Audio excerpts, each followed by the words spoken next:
তরুণদের নতুন রাজনৈতিক দল জাতীয় নাগরিক পার্টি এনসিপিকে কারা কি প্রতিশ্রুতিতে অর্থায়ন করছে? এক সংবাদ সম্মেলনে এমন প্রশ্ন তুলেছে ছাত্রদল। ঘণ্টাখানেকের মধ্যে আরেক সংবাদ সম্মেলনে এনসিপির আহ্বায়ক নাহিদ ইসলাম বলেন, দল পরিচালনায় নানা শ্রেণী পেশার মানুষের আর্থিক সহায়তা নিচ্ছেন তারা, তবে নিরাপত্তা বিবেচনায় সহায়তাকারীদের পরিচয় প্রকাশ করা হচ্ছে না। গত বুধবার রাতে নর্থ সাউথ বিশ্ববিদ্যালয়ের সামনে এনসিপি নেতা সার্জিস আলমের উপস্থিতিতে শুরু হয় হট্টগোল। অনাকাঙ্ক্ষিত এমন ঘটনায় ছাত্রদল জড়িত রয়েছে দাবি করে ফেসবুকে পোস্ট দেন সার্জিস আলম। শুক্রবার নয়াপল্টনে বিএনপির কেন্দ্রীয় কার্যালয়ে সংবাদ সম্মেলনে সার্জিসের বক্তব্য ভিত্তিহীন বলে দাবি করেন ছাত্রদলের নেতারা।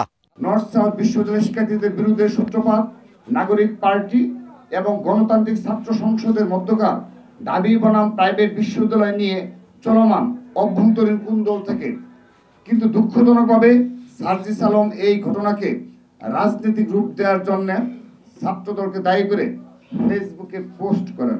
একনল হ্যান্ড ওয়াশ 100% প্যারাবেন ফ্রি, তাই নিরাপদ হাতের জন্য আস্থা রাখুন একনলে। তার দাবি সম্পূর্ণ ভিত্তিহীন ও কল্পনাপ্রসূত। বেসরকারি শিক্ষার্থীদের সাথে অপ্রীতিকর ঘটনার দায় ছাত্রদলের উপর চাপানো হচ্ছে দাবি করে তরুণদের নতুন দল এনসিপির অর্থায়নের উৎস নিয়ে প্রশ্ন তোলেন ছাত্রদল নেতারা। ন্যাশনাল সিটিজেন পার্টির যিনি প্রধান, তিনি রয়টার্সকে বলেছেন যে বাংলাদেশের কিছু ধনী ব্যক্তিরা তাদেরকে অর্থায়ন করেছে। আমরা এখানে ওনার কাছে জানতে চাই, তাদেরকে যে অর্থায়ন করেছে ধনী ব্যক্তিরা, সে অর্থায়নের বিপরীতে তারা কি ধরনের কমিটমেন্ট তাদের কাছে নিয়েছিল, সেটি আমরা বাংলাদেশ জাতীয়তাবাদী ছাত্রদল জানতে চাই। এর ঘণ্টাখানেক পর বাংলা মোটরে সংবাদ সম্মেলনে এনসিপি নেতা সার্জিস আলম ফের দাবি করেন নর্থ সাউথের ঘটনায় ইন্ধন ছিল ছাত্রদলের। ছাত্রদলের একদম সেন্ট্রাল পোস্টে আহমেদ শাকিল যিনি আছেন, তিনি সেই জায়গায় ইচ্ছাকৃতভাবে এই বিব্রতকর এবং অস্বস্তিকর পরিস্থিতিটা তৈরি করেছেন। এ সময় এনসিপির অর্থের উৎসের বিষয়টিও তুলে ধরেন দলটির আহ্বায়ক। রিকশাওয়ালা থেকে শুরু করে সমাজের সকল শ্রেণী পেশার মানুষের কাছে যাব আর্থিক সহায়তার জন্য, কারণ আমরা মনে করি এটা জনগণের দল এনসিপি এবং জনগণের অর্থতেই এটি আসলে পরিচালিত হবে।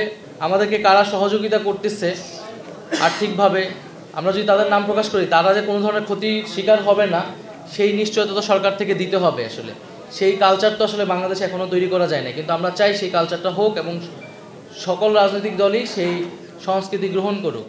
সম্প্রতি নারীর প্রতি সহিংসতার ঘটনার নিন্দাও জানান নাহিদ ইসলাম, তাগিদ দেন সরকারকে যথাযথ ব্যবস্থা নেওয়ার। জনপরিসরে যাতে নারীর নিরাপত্তা নিশ্চিত করা হয়। Rakib Hossain, DBC news, Dhaka.